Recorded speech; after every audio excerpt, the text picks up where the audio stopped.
I always try to tell people, like, you need to buy the very best hat that your budget will allow you to buy, and you won't ever regret buying quality, even if you got to step out of that comfort zone a little bit. And I feel like I got maybe luck, maybe blessed, but both. Even if you're working for someone else, take ownership. Run that work like it's yours, and it'll pay off. I try to tell everybody when you're switching, or if you get a new hat or switching from straw or felt, like, give it 2 weeks wearing it without looking at it in the mirror. Yeah. And then then it'll just feel comfortable on your head, and then you won't even notice it when you look at it. Everything will be fine. Welcome back to the Wealthy Cowboy Show. Today we got Danny Adams from the Best Hat Store. You've probably seen him. If you've been to the Best Hat Store in the Stockyards, he's probably around there. If you've been in there, you've probably seen him on social media or something too, and then all the commercials. So how's it going, Danny? It's going good this morning. How are you? Good. Glad to be here, Crockett. I appreciate you coming in. Yeah. So let's start. We always start with background. Like, have you always been Dan the Hat Man since a little child, or where did you come from? Like, how did that all evolve? Yeah, probably not always Dan the Hat Man. That's probably started with Instagram for sure, but all pretty much have shaped hats or been in that industry most of my life. I started at a Western store, Fincher's White Front store on Exchange back in '94, and kind of started shaping hats not too long after that. How old were you then? Like 17. Yeah. And did you grow up like in Fort Worth, or did you grow up on a ranch? Grew up right in Fort Worth. Yeah, just east of Fort Worth, 5 miles in Haltom City. What kind of got you into like the cowboy culture and all that? I just it's always been a part of my life. It's my dad. I don't know. I didn't know anything else. Did your family? I rodeoed a little bit when I through high school, and a little bit after that. And my dad's a country Western musician, played drums for lots of guys. I, grew up just always kind of around either that side or on the cowboy side too. Yeah. Did your family ranch or anything, or were you more like around rodeo and just more around rodeos and stuff? No ranching. Yeah, my grandpa's just a hard worker, backhoe operator growing up, and then my mom's dad, he totally opposite side, but they refurbished airplanes. Yeah, private jet. So that's pretty cool. That's pretty cool too. Yeah, and I got to do some of that through my years as well. Well-rounded then. Yeah, that's pretty good. What did you do when you started rodeoing? Like, what'd you compete in? I rode bulls. Yeah, or got on them anyways. Yeah. Yeah, riding is the hard part. That's the hard part. Yeah. So what led you, when you started at Fincher's, like what led you down that path? Was it just like just a side job, or just a job as a kid, or? No, I don't know. Like that's like probably where my first pair of boots and my first cowboy hat come from. And my dad always bought us open crown hats. I don't know, something about that always intrigued me, and always wanted to work at that store. So it was, pretty much I think I sat groceries for a little bit at Kroger or something, and then went to work there in high school. And it was and I worked for them off and on until I was probably 30. Was that like the only place back then? Like the Western wear place? I thought so. Lusky Ryan's was pretty strong too at that time. So you're either probably shopping at Fincher's or at Lusky's. But I thought, we were kind of known as the open crown people. That's where everybody came to get like all their, cowboy hats. That everybody came there. And that's changed over the years, but, now, everybody comes the best hat. Right. Yeah. Did you stay, you said you kind of worked there off and on till 30. Did you always stay in kind of that Western wear retail market? No, I got out for about 4 or 5 years. Was running a machine shop in Denton, building aircraft interior parts. But always still seemed to, like, I would be there or somewhere, doing it on the weekends, Yeah. here and there, nothing full time or anything like that for about 4 years. And then God sent me another direction. So, yeah. I've always liked it too. Kind of the same, but I kind of grew up around it. Like Dad, same kind of deal. We would always get, go to a hat shop and get, open crown, and sometimes we take them home and shape them with a tea kettle, or usually always we crease on them a little bit at home, but we might get it started at the hat store, and if you're picky, it's always hard, and especially changing hats. To me, it's always hard to get it exactly how you want. Yeah, when you go to a new hat, it's the worst thing to go through. Even when I go back to when I switch back to a felt that I've wore for 2 years already, I'm like, that's not quite right. I always have to crease on it some more. Yeah, it's DX Trailer Sales is based out of Lubbock, Texas, and it is definitely not just a trailer dealership. If you are involved in the Western way of life, and if you're listening to this show, you probably are, then they have something you need. From trailers for a day working cowboy to a full-time cattle hauler to hay trailers for a farmer or rancher, to arena drags, rope and chutes, and feeders for the rodeo cowboy or cowgirl. They also deal in every kind of hay any of your animals could ever need. Literally anything you need, farming, ranching, or rodeoing, they're going to have something for you, and it's going to be at a super affordable price. Besides all that, everyone you deal with there is super friendly and very helpful. So check out DX Trailer Sales on Facebook or dxtrailers.com and tell them you came from the Wealthy Cowboy Show. And I try to tell everybody when you're switching, or if you get a new hat or switching from straw to felt, give it 2 weeks wearing it without looking at it in the mirror. Yeah. And then you get used to it. Then it'll just feel comfortable on your head, and then you won't even notice it when you look at it. Everything will be fine. Yeah. How did the Best Hat Store evolve? Were you there from the start of that? Oh no, that store started, and Keith and Susan started that store in '96. Okay, so you were down at Fincher's. I knew them, you know, and I've done a couple of shows with them, here in, early on back then, but never went to work for them full time. But they've been down there since '96. Okay. Yeah, I started there in 13. Okay. Yeah. So you've been there 12 years. 11, a little over 11 years now. Mm-hmm. Yeah. How did that evolve, that relationship? Yeah, that's a pretty funny one. I was trying to work for myself as a freight broker, and cold call sales was not working out for me. That's not my deal. It's a tough industry. That's a tough deal. Yeah.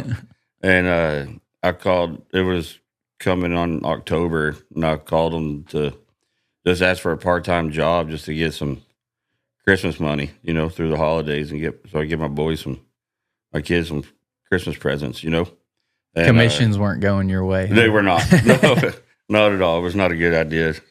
Trying to work for myself anyways, or doing that part by myself, right? The freight broker stuff. But they talked to Susan, and she's like, yeah, come on. And, how does Thursday through Saturday sound? I'm like, perfect. I did that for a week. And she's like, do you want to come in on Wednesday? Yeah, sure. I'll do Wednesday through Saturday. I think I did that for maybe 2 weeks. And then she's like, we'd really like to have you come on full time. And me too. So that's how it started. And like I said, that was coming mid-November. They went to NFR that year. I stayed at the store, and just evolved from there. Was it always, I would assume, the way the stockyards are set up, is the weekends the busiest time, Friday, Saturday? Yeah. And it's always the busiest, but that's changed a lot since 13.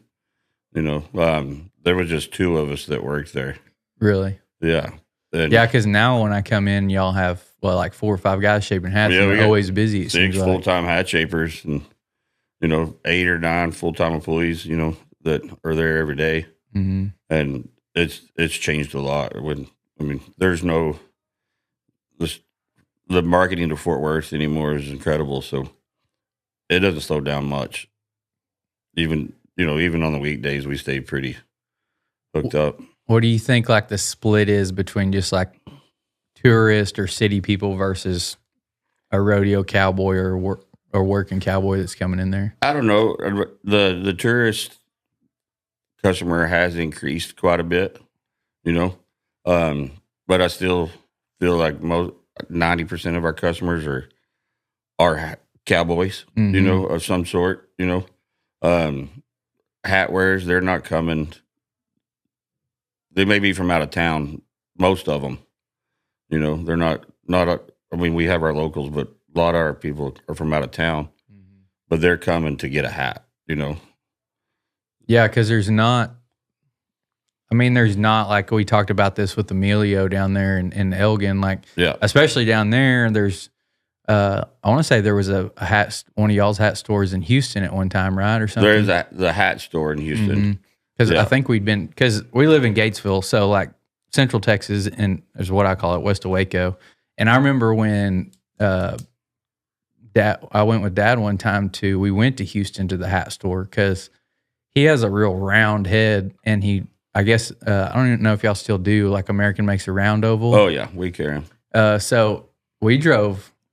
I don't know why we didn't know about Fort Worth, but we drove all the way down to Houston one day, and he bought a hat. And then I do remember going to the Windy Ryan, and we went to the best hat store after that. Yeah. And down to the Stockyards and everything. And but like for us, you know, we have Capital Hatters there in Stephenville we go to, or y'all, or, you know, you got to go to Emilio or something. So it's like a drive. And there's not a lot of them around, you know, and the hat stores that are around in the country, they're all right here.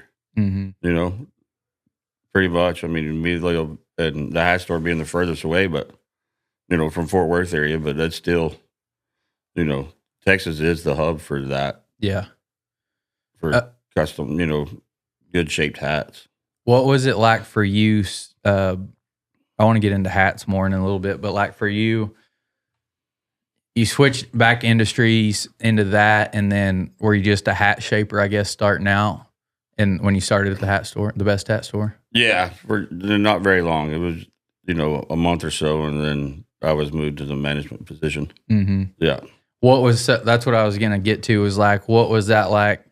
You change back into that industry, and then going from just a lower level, just a hat shaper, to now you had more responsibility and managing people.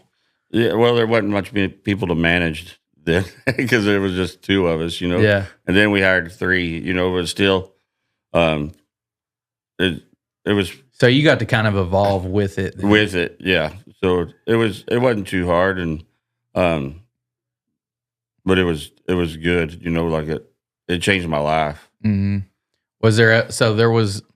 Like you said, you kind of evolved with it, like grew with the business. But did you think, like, were you ever overwhelmed? Because a lot of people I talk to, just like that's the biggest thing is people, whether you're dealing with customers or dealing with managing people, employees. Yeah, no, I never really felt too overwhelmed. You know, I feel, I guess, been blessed to work with good guys that, you know, I never had to deal with anybody not coming to work or not working while they're at work, or, you know, calling in sick all the time or anything like that. So that's been pretty easy. And then handling customers, I don't know, that just comes natural to me, you know, and customer service is like my biggest deal. So I don't want anybody to be mad, you know, and, you know, and if I'm going to make an error, I'm going to try to err on the side of the customer, and then we'll fix it, whatever else after that, you know? Yeah. Cause you got the lifetime value. If they come every year or twice a year and buy a hat, you know, it's worth way more if you have to give one away for a screw up or whatever. That's right. You know, and I don't know, like it's if that customer's not happy, but not mad, they're not going to tell nobody not to come, you know? But if you know, you can really upset someone and they start telling everybody not to go there, that word travels pretty fast. Yeah. Yeah. Yeah, and so I think we try to make everybody where they at least were like, okay, well, they did everything they could to make it right. Right. And that does go a long way. Like, I think when you get in something screwed up or bad situation or stuff, that's the times you remember something like, well, they built the wrong hat or they did something, but they gave me a new one for free or they made it right, whatever it was, they're going to be like, yeah, they did screw up, but they made it right. I'm going to go back there every time. Right. Yeah. That's what we've always focused on was that, making sure every customer's happy, or not even satisfied customers. We want fans, right?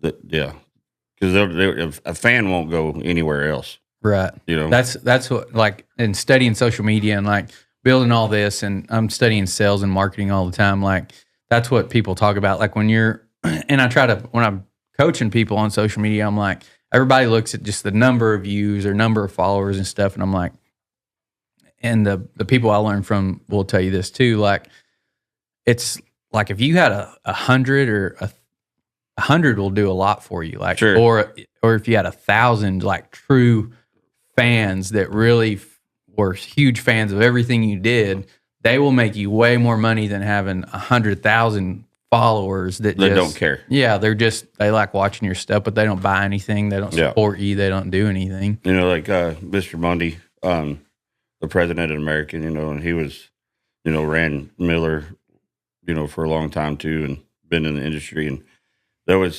learned a lot from him, and that's, making fans. He's like a satisfied customer. They'll go shop anywhere. Mm-hmm. But if they're a fan of you, they're not going anywhere else but there. Right. Yeah. Yeah. It's like you go in, it's good product, pretty good service, everything. No complaints, but like this other place is closer or more convenient or whatever, you can just go. Or just stop there. Right. And y'all have done a good job. And it's like the environment. You go in there, you got Coors Light ice down and music playing and everybody's just kind of hanging out. We've been in there before, just like went in there and hung out kind of. Sure. We get a lot of that, They're still customers, but if they're in town, they'll just swing by, sit down and visit for a little bit and have a beer and talk, and visit with, not necessarily visiting with us, but they'll make friends with other people that are there, right. Yeah, it's just a cool, like a relaxed, like an old barbershop atmosphere, and so I enjoy working there because of that. It's, there's always cool people around, and it's cool that you said you failed at like cold call sales, but like it's really a sales job still, but like the environment's completely different. It's like people are in there, and it's like, hey, can I help you? You need a beer, and it's more like I've been in there before looking at like when I bought this hat for our wedding, I was like, I got to have some type of silver belly. And I don't remember who helped me, but we went through like different colors, just what y'all had in stock. And like, I went through several hats before I ever found one that fit and then was the right color and all that. Yeah. But then, it's like, I don't know that we like sell hats, I mean, we're going to show you where we think's the best, and Have y'all seen the prices of bulls these days? Just a decent one at the sale barn cost is crazy. It might be time to look at leasing your bulls instead of buying them. 100th Meridian Ranching specializes in leasing out quality bulls. This can save a lot of headache with dealing with bulls and all that, and also help out your bottom line. They deliver all across the country and have several different kinds of bulls to fit your specific operation. Check out 100th Meridian Ranching on Facebook, and you can also check out their website, 100thmeridianranching.com. I always try to tell people, like, you need to buy the very best hat that your budget will allow you to buy, and you won't ever regret buying quality, even if you got to step out of that comfort zone a little bit. Mm-hmm. You'll enjoy that hat, Yeah, for sure. That's what. But like hat prices have increased so much. But I remember, I think in high school or college, I'd got a 100X built from Capital, and I remember we were at a rodeo and it rained, and I was like, oh man, it's gonna ruin this hat. And I don't think it even changed shape or anything. Yeah, and I was like, dang, that's, that was worth it, because if you go buy,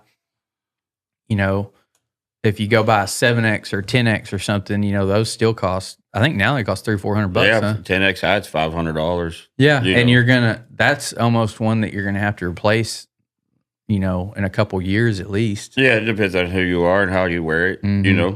If you're wearing it daily, like we wear a hat, it's gonna, you're gonna end up spending $1,000 on a hat. Yeah, but you can keep if you go just spend 1,000, you can keep it for 5 years or however long. Yeah. So it is cheaper in the long run, but that's not always feasible for everybody. Yeah. Like when I'm telling people about our hats that are new to the hat deal, maybe, and we start off at our entry level is a 10X, which is it's a $500 hat. There ain't nothing cheap about that. Mm-hmm. And I tell them, like, that's entry level here, but that's mid level at a lot of other places. Yeah. Because there is a lot worse. Yeah, and you don't want that. No. Yeah. And they don't even for a dress hat, like I think, like a girl or just a guy that goes to the Fort Worth rodeo or whatever once a year, you getting those cheaper hats and they're just like rough looking and they're thicker and they just don't look near as clean. If most of those hats are, if it's below $400, you're getting into a wool hat for sure. Mm-hmm. And everything sticks to it. You can't keep them clean. And then they'll even just lose shape just sitting on the shelf. They'll just lose their body. Yeah, they just fall down. Yeah. How does American do their, I knew this at one time, but like I know everybody kind of does their X's different, like different hat shops. How does that compare on like as a 20X, 20% beaver, or how does that work? That's always a question everybody asks, and because you want a full beaver, right? It will hold better. Yeah, the most beaver that you can get, is gonna be a better hat. Hold up better. It's always a tough question to answer is how much beaver's in a 10X or a 40X. Mm-hmm. I think a 10X, if you said there was 10% beaver, that's not a lot. Mm-hmm. That's mostly hair, mostly rabbit, so, which is still fur felt hat. That's good, and then a 40X, I would say is roughly 30 to 40%, somewhere around that, there's no exact science when they mix that, because they'll mix it in a big vat when they making those hat bodies, how much is in each specific hat, but they know how much beaver's in the vat, What about, that's kind of how that works. But then, like what I was saying, like a 40X, 30, 40% beaver roughly. So when you get to 100, you get to 100X, it's going to be pretty much a pure beaver hat. That's all back fur. So, like the back's a little longer, coarser, the belly's more fine, tufted, softer fur. Mm-hmm. So, like the 100X will be mostly back, and then the 200X is going to be a blend of belly and back fur, and then the 500X will be 100% belly, which is I think it's the best, the toughest hat. And then when you get into, a mink, 1000X, it's going to have a touch of mink in there. Yeah. Yeah, and that makes it just puts a little different finish on that hat. And is like a mink? Would it be tougher? Like if you got caught out in the rain, it's tougher than. It's not going to hurt it. I do think they were a little bit softer than just the pure 500X. That's a stronger hat because that's pure beaver. Mm-hmm. You put that mink in there, it's going to soften it a little bit. But it's the 1000X is made to be a dress hat, not a working, not hat. A ranch hat. Yeah. Where that 500X will, it's $2,200 hat, but it will take a beating. Right. Yeah. What do you see? Like, what do you see? So what's a working cowboy going to come in and buy on average compared to a city person? Like, because I think I've had a couple of these Americans. I want to say these are 40s. Yeah. And it was like $750 or something, maybe. It's pretty affordable to go buy. And they're a good hat. Yeah. That's a really good hat. You go to a lot of stores, that's where they stop. Mm-hmm. So it's a really good hat. It seems like most of our working cowboys are buying the 40 or 100X. The 100X is a really good hat, $1,000, and it holds up. Yeah. They're real tough. What do you? That seems to be most of our guys most are wanting popular that. kind of. Yeah. And like a city person, do they want to come in and buy a really nice one, or they're like, hey, we're going to wear it once a time, once a year to town or whatever? You're like, hey, you can buy a cheaper one. Some of them will just stick with the 10 or 40X, and depending on who they are, they'll go ahead and step up and buy a good one. Mm-hmm. Yeah. Fort Worth City people are a little different, yeah, than most other towns, a little more cowboy maybe or something. Yeah, it's a little more Western there. So wearing a cowboy hat with, to the office is not abnormal there. Yeah. Yeah. So we sell a lot of good hats for those guys. Do you think that the colors make a big difference as far as how a hat holds up? Yeah, I always think that, seems to me the lighter colors always feel a little better, body wise. But they're gonna, they're also get dirtier faster. Right. But that's the problem I have with this one but I think a silver belly that's dirty, it looks pretty good. Yeah. I tell everybody it's patina, it's not dirty. Yeah. Yeah. Now you can buy, I saw I think Resistol has them they're kind of worn in silver bellies. Yeah.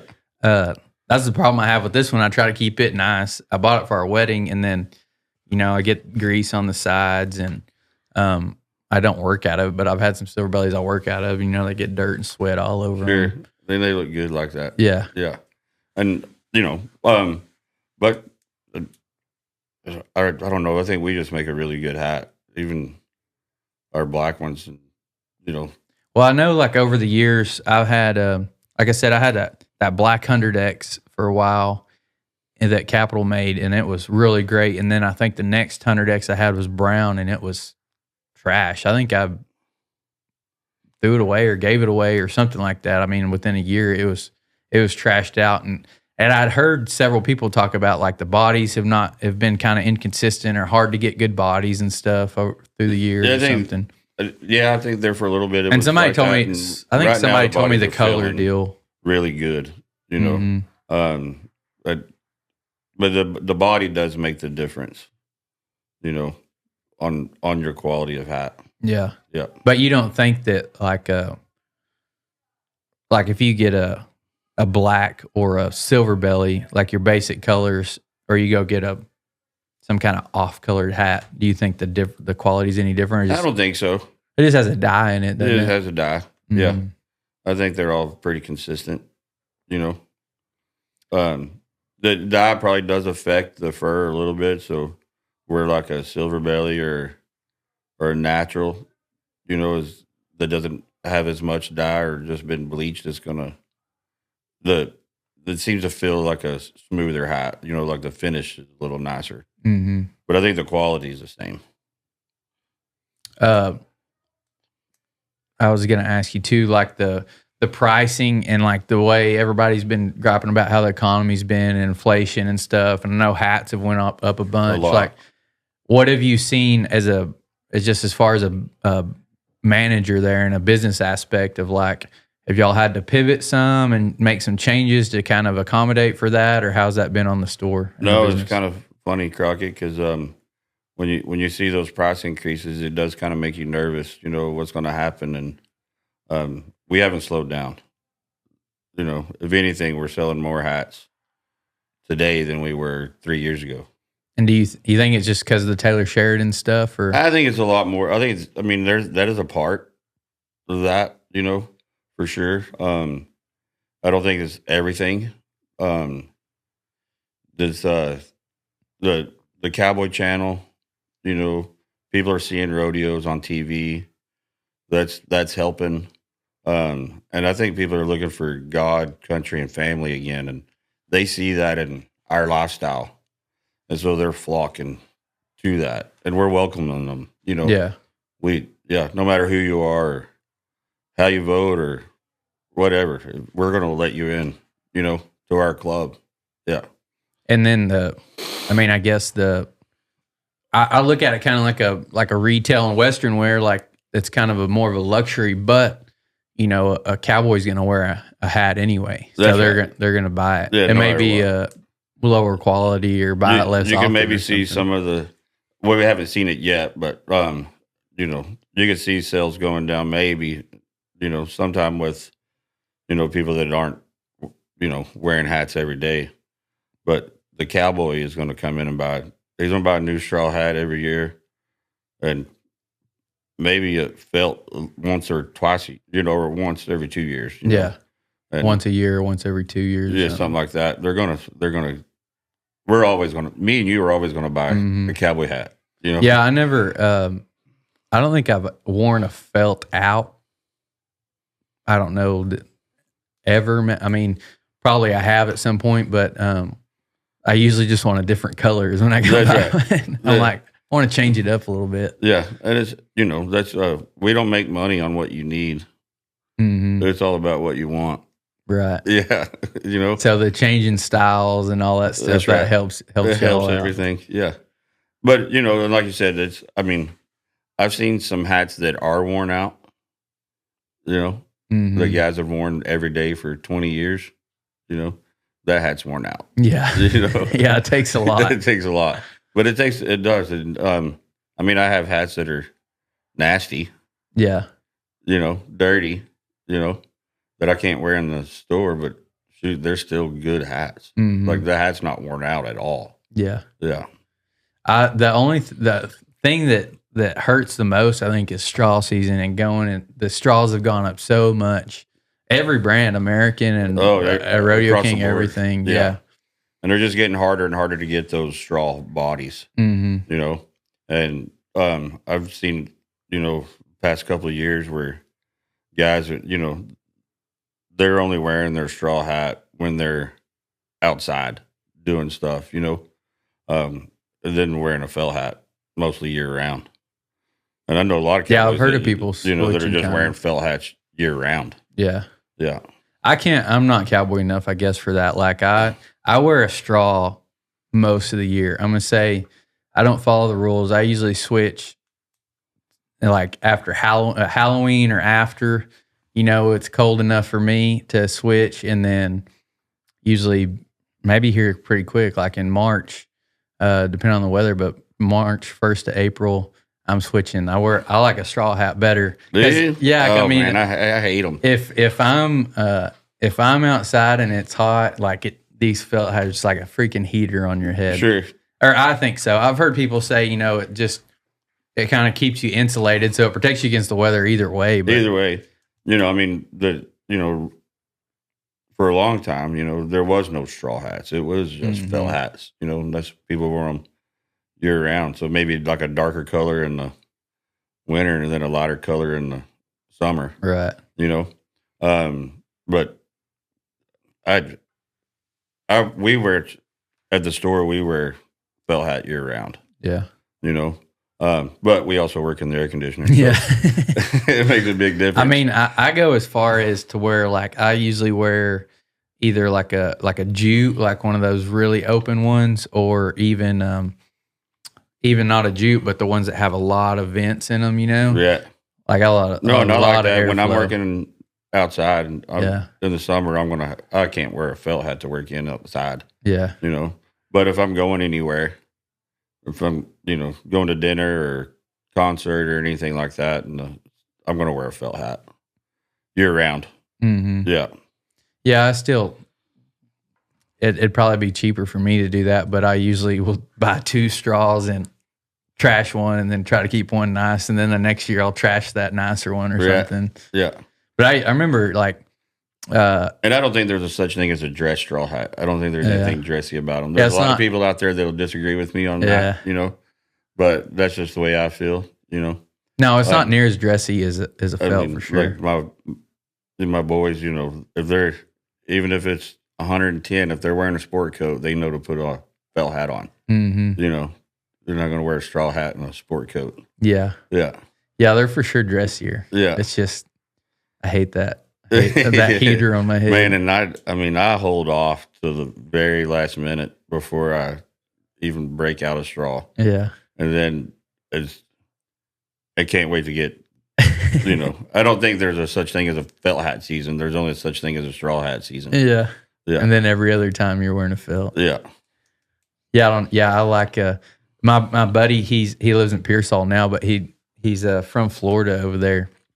And I was talking to him about that. And he's like, we probably only need to wear a felt hat about 3 days a year. Yeah. Only if they're going out somewhere. Yeah. No, if I lived out there, or even Arizona, you're probably wearing a straw hat most of the time. Like, if I was in Florida all the time, I probably wouldn't have. My straw hat would last me the rest of my life. My felt hat would last me the rest of my life for sure. Yeah, he be wearing straw all the time. He called me the other day. He's like, man, they lied to me. He's like, they told me it never gets cold down here. It's kind of like Florida, and it snowed down there and ice the other day. That's crazy. I seen pictures of that at like Floribama, where the Floribama Bar and Grill is and stuff, and the whole beach covered in snow. And that's I saw I was just watching the weather, and I think like New Orleans got like a foot or something. It was like a bunch, not just like a little dusting, but no, that's odd, right? It's not supposed to snow there. Yeah. And we didn't get anything where we live. And I remember it happening one time in my life, like when I was younger. I remember seeing pictures of Galveston with snow, and we didn't get anything. But most of the time, we're getting it. Yeah. And they don't get nothing. That's right. Yeah. We're blessed, though, to live here, though, because we don't really have to think much about breaking water in the mornings. You just wait till noon, and it'll be thawed out. Yeah. Yeah. Yeah, that's nice. When the sun shines, you get cold at night, and then the sun shines and thaws everything out. Yeah. How has like working there, running that? I mean, you're the manager. I guess you're not the owner or anything, but no, like you've had to have learned a lot of lessons and evolved over the years. Oh yeah, learned quite a bit of looking at the business side of stuff is it's cool to get to learn that side too. Yeah, and you're kind of I don't know if it's luck or what, but like you have such a brand. First of all, like location. Oh, the location of that place is location, and then you have the American Hat brand, and then just the Best Hat Store has done a really good job of branding. You've heard us talk about the LRP program on several episodes. It's a program that allows you to lock in prices to protect yourself from downside risk while allowing you open to upside gains in the cattle market. Cameron Floyd with Livestock Risk Services, based out of the Oklahoma City Stockyards, specializes in this type of coverage. He's also a cowboy that lives it every day, so he can relate, and he enjoys helping other ranchers get the peace of mind knowing they're protected from the downside risk of the cattle market. It doesn't matter if you're a small producer or a large operator. If you're in the cattle business, Cameron can probably help you. They have options for cow-calf producers, stockers, and feeders. These programs are designed to protect you from down markets and allow you to create a business plan for your operation. There's no margin calls, no brokerage fees, no minimums, no upfront costs, and your premiums aren't due until the end of the endorsement period. And they're also tax deductible. This program can be a game changer. Go back to any of the episodes with the cattle guys, and we talk about how they use it to manage their risk. Contact Cameron Floyd with Livestock Risk Services at 918-604-1775. You can also check out the website, livestockriskservices.com, and there's also a quote tool on there. We'll put a link down below and Cameron's email down below. And remember, tell him you heard about him on the Wealthy Cowboy Show. And I feel like I got maybe luck, maybe blessed, both. When I started there, that was American was really starting to put it out there more. And marketing more. And so with the building the brand of the American Hat has helped build the brand of Best Hat. Right. And vice versa. Yeah. We've really, Best Hat Store also built American, and pushed and, got the right guys in the hats and, getting it out there. And it's both of those businesses have blossomed over the last 10 years. Do you have any say in that on the marketing side at all, or is it mainly American as a company? I mean, not everything, and no, like I don't have no say on. You're kind of just in the store, But if I have ideas for either company, they listen and usually go with it. Yeah. You got to, because I mean you're on the ground, you're talking, seeing, and you know what people want. And have you seen like any big trends? Like, I mean, a hat's kind of a hat, but like, are you like, hey, we need to keep more of these colors in, or more of this, or like see something go in that direction at all? You do see like trends with colors. Like right now, we've noticed this year, like chocolate has gotten really strong, but still black's the best. Black's gonna be your number one seller, but you do see some trends like that, right? And then you'll beef up that color, and then the next year then we're sitting there, trying to push the color that is not trending anymore because we have so much of it. Yeah. You can't ever guess it right. Yeah, it's hard to stay in front of. Yeah, but if you keep it, but you can always, you can always sell someone a black hat. If they come in for chocolate or black goes with everything. Black goes with everything. So you got to keep plenty of those around. I would say like the biggest trend, like you're saying, like you kind of have the same. There's some new colors now, I guess, of felt hats that people get, but like where I see the changes so much is the straws, because the different designs and I guess materials on some of them. Sure. And there was a time there where wild, patterned straw hats, they were huge. You couldn't keep them in, and then that's done. Now people are wanting just more of your basic, nice looking straw. Maybe a two-tone. But just nice vent pattern and a good looking hat. The wild colors and designs have kind of they've phased out, right? Which I like. I like the standard stuff myself. So yeah. Do you, I mean that's what Dad is always. Dad always goes and buys the poly ropes. Oh yeah, those are classic. It's a good tough hat. And then the Bangoras. Yeah. Or y'all. That's my dad, and that's all he's ever worn is American Bangora. Was American the first one did they come up with Bangora? That was Americans. Yeah. Yeah. They started that. That's what I was thinking. Yeah. As far as I know. Mm-hmm. I think I'd heard that somewhere before. But I was gonna say too, like you're talking about, like sometimes you can't sell the hot thing the next year, but if you I tell people this all the time on anything, it's like, if you're out of style now, just keep it and it'll come back. It'll come back. That's right. Yeah. all the vintage stuff and anything, the Bangora hats, everything just kind of comes back around. It comes back. Yeah. Who would you say your top 3 mentors are or have been in your life? Dude, it's my grandpas for sure. And then Keith Mundy, Keith Maddox. The list can keep growing. Right. But they sure had a big impact. Yeah. Yeah. What did the Keiths, like, what did they kind of teach you? Just being true and positive, there's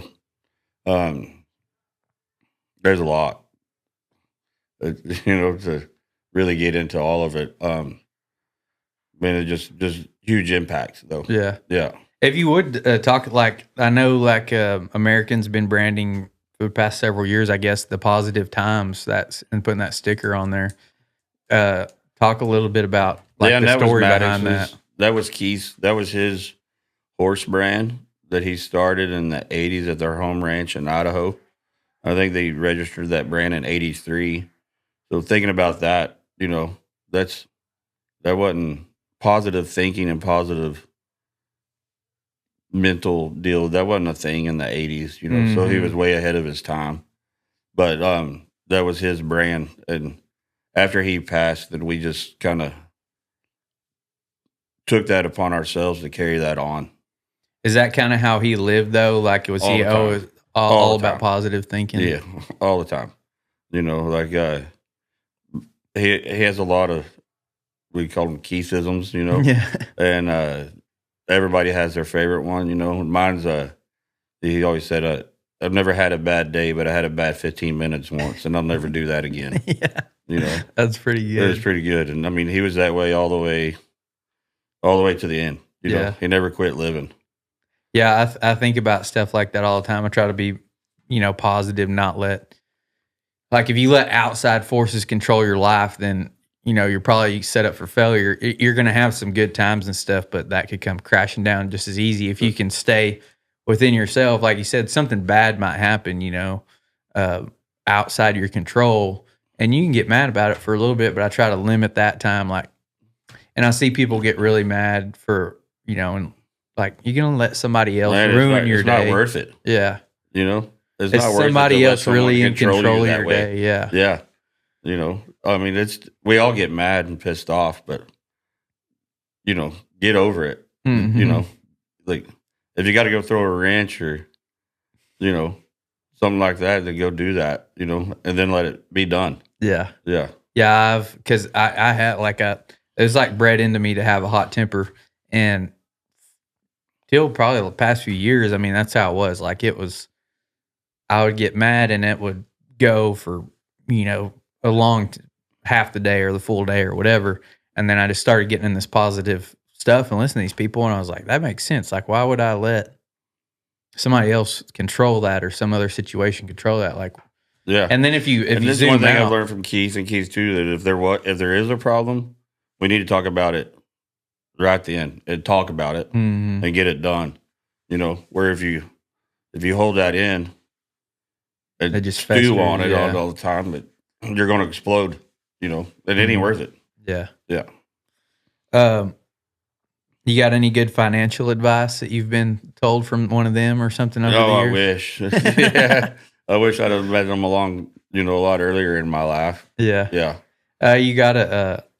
I don't know. Like, I was all about fun for a long time, and before I got down to business. But I mean, I don't regret anything. It gets you to where you are today. So that's right.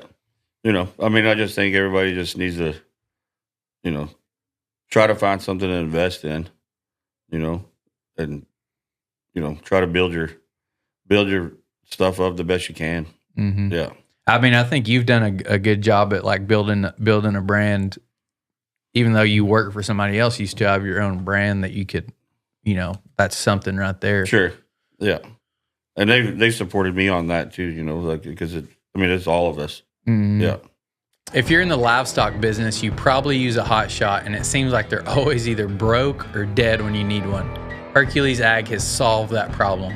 I got one of their hot shots when it first came out, and I still haven't even had to charge it or anything, and it works every time. I just got my second one in, and I got a little short shaft on it to leave it to shoot. They have several different options for shafts to fit whatever needs you need, from long to short. They also have the 50 milliliter repeater syringes, and it comes with different color ends, so you know which medicine goes in which syringe, which is a big hassle. Check out HerculesAg.com today to order yours or to see about becoming a dealer, and use discount code CC10 at checkout for 10% off your order. If you can help your employees, I mean, build a brand, they're just attracting more business to you. So. That's right. Yeah. And being a manager and managing employees and customers and everything, you got any leadership advice or anything you've learned? You'd tell somebody, you know, even if you're working for someone else, take ownership. Run that work like it's yours, and it'll pay off. That's what I did, you know. Yeah, I've seen so many things on that. Like, just the other day, I read Extreme Ownership, Jocko's book, and you know, it's all about military, but and he's a business consultant too. Sure. But like, you know, everybody wants to pass it on to somebody else, and he's like, if you have a hand in the outcome, like, you need to be controlling, you know, everything that you can control. That's right. Yeah. Yeah. And take, you know, like I said, take ownership and, you know, work like it's yours. You know, and the people that are in charge will notice that. Yeah, I mean, of course, everybody's like, well, I've been doing this or whatever, and nothing's happened. But you could be in the wrong situation. Like, you do have bad people that are bosses or owners or whatever. They're just going to work you like a slave and not notice. But if you put yourself in the right environment and you work, the right people see it. And somebody that's not even I've had several people on here, talk about they were not even looking for a job, looking for opportunity. They were just doing their deal with their head down, working for somebody else, and somebody comes in and sees it and they recruit them over to their deal. Yeah. And it turns into a massive opportunity. That's right. Yeah.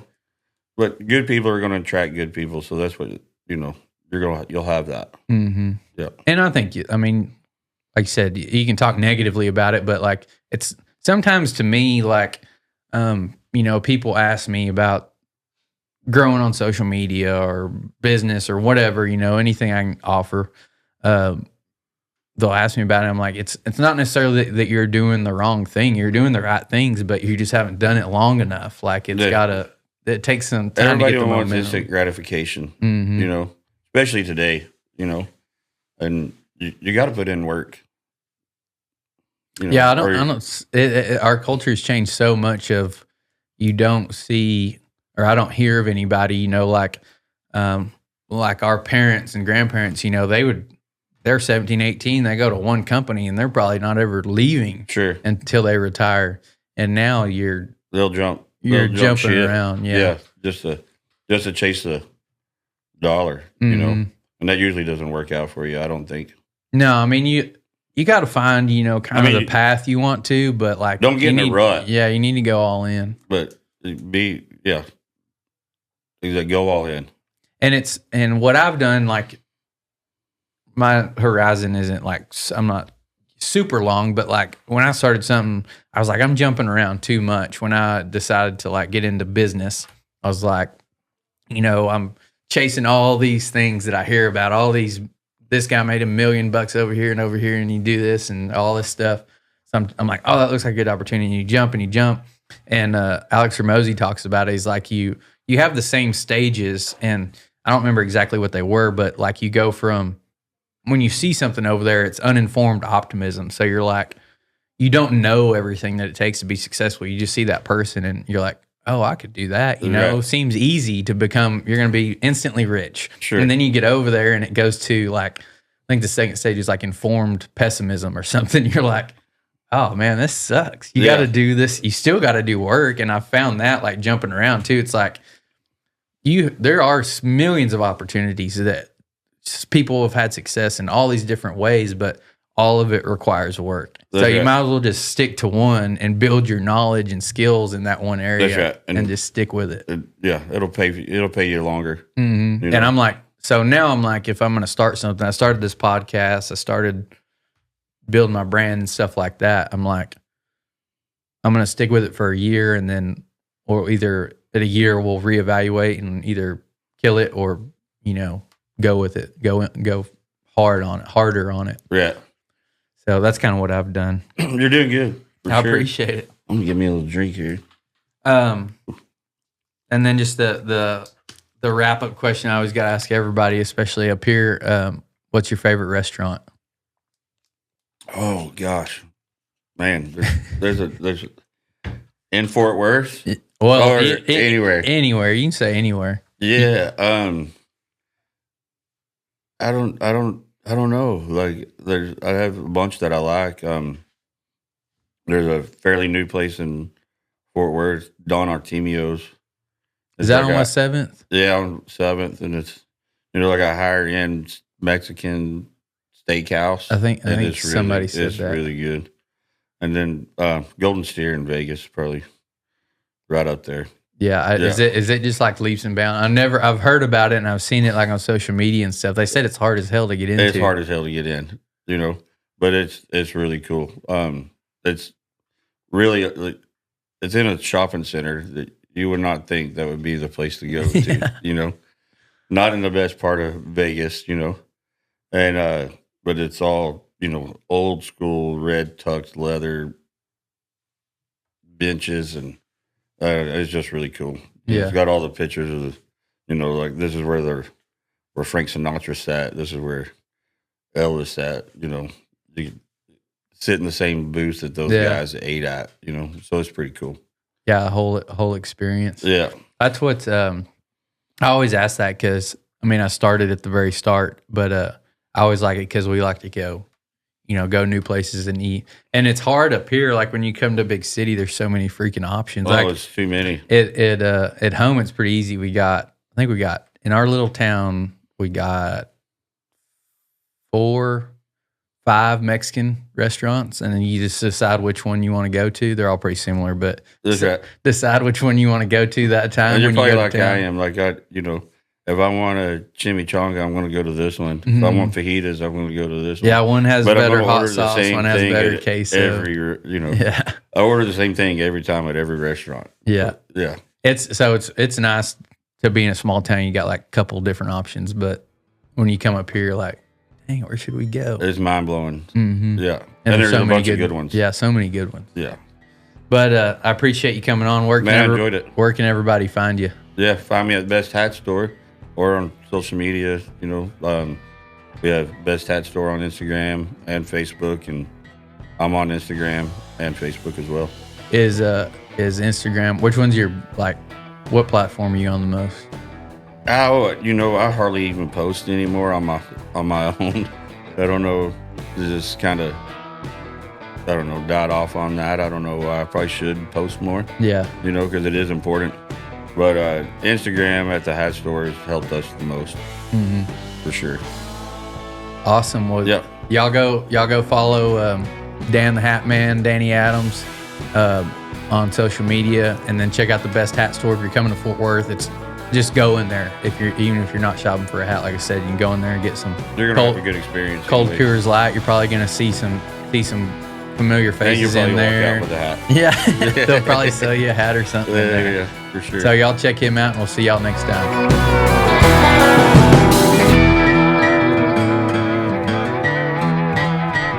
A mastermind has the sole purpose of getting you further, faster, and that's exactly what we're doing with the Wealthy Cowboy Show Mastermind. It is for the person that's ready to start out building their business or someone just looking to get their business to the next level. We will have live Q&A calls that you can ask past and future guests questions that relate specifically to you. You'll also hear ideas and be able to network with people that could open you up to a completely different way of thinking that could change your life. Click the link below if you're looking to go to the next level in business and in life.